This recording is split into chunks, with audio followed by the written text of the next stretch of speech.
Այսինքն ասելիքս այն է, որ ամեն մի քայլափոխին Շիրակ աշխարհի ամեն մի գյուղի մեջ կա յուրահատուկ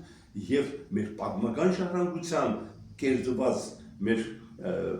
ոսկեծերի ուրեմն վարպետների կերտած հուշարձաններ եւ իհարկե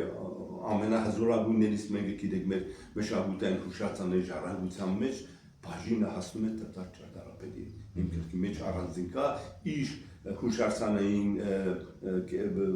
կերտած կոթողները հիմա կարող ասեք թե Մելիք Սաքսյան Ավետիքը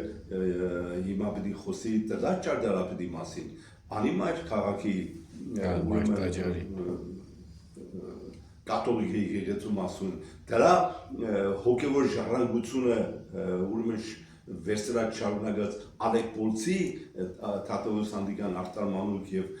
մեր համակարգացիների մեծագործությունը որ կորզանումից փրկելու համար գիտեք 14 տարվա ընթացքում գնաց է նմանատիպ ոչ թե ճարտարապետական կրկնության տեսակետից, այլ հոգևոր ժառանգության տեսակետից, այնպիսին ինչպիսին ես երևի ասել եմ կամ ասեմ, այդ խորհուրդը հոգևոր իմ գրքի հենց կազմի վրա է պատկերված։